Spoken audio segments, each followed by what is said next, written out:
Guys, അപ്പോൾ ഇന്നത്തെ വീഡിയോയിലോട്ട് എല്ലാവർക്കും സ്വാഗതം. അപ്പോൾ ഇന്ന് റമദാൻ 6 കേട്ടോ. അപ്പോൾ ഇന്നത്തെ വ്ളോഗ് സ്റ്റാർട്ട് ചെയ്യണത് വൈകുന്നേരമാണ്. അപ്പോൾ ഇത് മിച്ചിത മുന്തിരി ജ്യൂസ് അടിക്കാൻ വേണ്ടിയിട്ട് ഇത് അവിടെ മുന്തിരി പുഴുങ്ങാനിട്ടിക്കണേ. പിന്നെ മിന്നു വൈകുന്നേരം സ്കൂളിൽ തന്നപ്പോൾ ഒന്നും തിന്നിട്ടില്ല. അപ്പോൾ ഇതൊക്കെ കസ്റ്റർഡ്ക്ക് ഫ്രൂട്ട്സ് ചെത്തിയിട്ട് കൊടുക്കാൻ കേട്ടോ. പിന്നെ ഇന്ന് നമുക്ക് പത്തിരിയല്ല ദോശയാണ്. അപ്പം മിച്ചിത ദോശമാവ് കലക്കി വെച്ചിക്കണേ. ഇനി ദോശ ചുടാൻ പോവാണ്. പിന്നെ ദോശയ്ക്ക് കറി ഗ്രീൻ പീസ് കറിയാണ് കേട്ടോ. അപ്പോൾ അതാണ് കുക്കറിലുള്ളത്. അപ്പോൾ ഇത് സമൂസൊക്കെ ഉള്ളതാണ് കേട്ടോ. അരിഞ്ഞ് വെച്ചിരിക്കണത് ഉള്ളി ഉണ്ട്, പിന്നെ ക്യാബേജ് ഉണ്ട്, ക്യാരറ്റ്, പിന്നെ ഇഞ്ചി വെളുത്തുള്ളിയും ചതച്ചത്.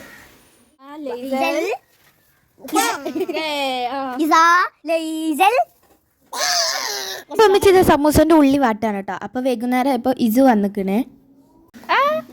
ഇസു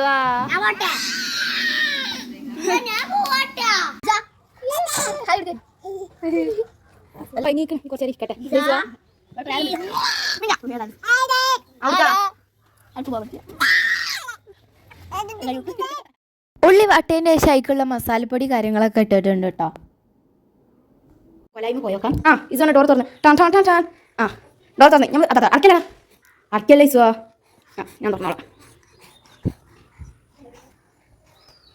അപ്പോൾ ഇതാണ് കൊലായിത്ത അവസ്ഥ. മഴ പെയ്തോണ്ട് മുറ്റത്തുള്ള മണ്ണൊക്കെ നിറച്ചിരിക്കണം കേട്ടോ. അപ്പോൾ ഇന്നലെ പൊട്ടിച്ച മാങ്ങ കഥ ഇവിടെ അരിയാണ്. ഇത് അത്താഴത്തിന് കടാങ്ങ ഉണ്ടാക്കാൻ വേണ്ടിയിട്ടാണ് കേട്ടോ. കടാങ്ങ റൈസ് അടുപ്പത്ത് വെച്ചു. ഇസു മാങ്ങന്നാണ്. പിന്നെ അതേ കസ്റ്റാർഡ്ക്കുള്ള ഫ്രൂട്ട്സ് ഒക്കെ ഇവിടെ അരിഞ്ഞ് വെച്ചിക്കണേ. കസ്റ്റാർഡ്ക്കുള്ള ഫ്രൂട്ട്സ് ഇവിടെ റെഡി ആയിട്ടുണ്ട്. പഴമുണ്ട്, പിന്നെ ആപ്പിൾ ഉണ്ട്, കട്ടമുന്തിരി ഉണ്ട്.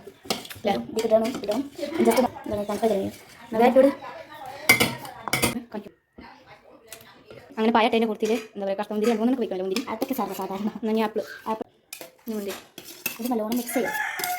ഇനി നല്ലോണം മിക്സ് ചെയ്യണം. അപ്പോൾ തോമച്ച് ഇവിടെ സമൂസ ഉണ്ടാക്കൽ തുടങ്ങിയിട്ടുണ്ട്. അപ്പോൾ ഞാനിത് അത്താഴത്തിനുള്ള ഉപ്പേരി ഉണ്ടാക്കാൻ വേണ്ടിയിട്ടുള്ള ക്യാരറ്റ് ഇവിടെ അരിയാണ് കേട്ടോ. അങ്ങനെ അരിഞ്ഞ് പകുതി അയക്കണ്. പിന്നെ അത് ദോശക്കുള്ള ഗ്രീൻ പീസ് കറി റെഡി ആയിട്ടുണ്ട്. പിന്നെ അത് സമൂസ 4 പൊരിച്ചിട്ടുള്ളൂ, കാരണം കസ്റ്റാർഡും എല്ലാം കൂടെ ഉണ്ടായിട്ടാണ് കേട്ടോ.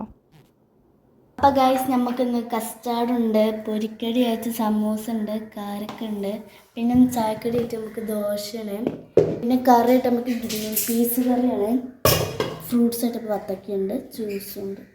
അപ്പോൾ ഗൈസ്, ഇന്ന് നോമ്പത്തിന് ഇതൊക്കെയാണ്. അപ്പോൾ ഗൈസ്, ഞാൻ അമ്മച്ചിനോട് എപ്പോഴും പറയണ്ടേ എൻ്റെ ഫേവറേറ്റ് കസ്റ്റാർഡാണ്.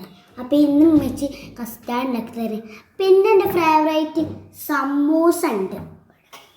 ഇത് രണ്ടും എൻ്റെ ഫേവറേറ്റാണ്. അങ്ങനെ ഇന്ന് നോമ്പ് 6 അങ്ങനെ 6 നോമ്പ് കഴിഞ്ഞു. അങ്ങനെ എല്ലാ ദിവസത്തും പോലെ ഇന്നും നോമ്പ് വരണം കേട്ടോ. കസ്റ്റാർഡ് തിന്നാൻ എനിക്കില്ല. അപ്പം ഇന്നത്തെ റമദാൻ വീഡിയോ ഇത്രയൊക്കെ ഉള്ളൂ കേട്ടോ. അപ്പോൾ നമ്മൾ 6 നോമ്പ് കഴിഞ്ഞ് ഇഷ്ടമായെങ്കിൽ, അപ്പം ഇന്നത്തെ വീഡിയോ ഇഷ്ടമായെങ്കിൽ ലൈക്കും കമൻറ്റും ഷെയറും ചെയ്യണേ.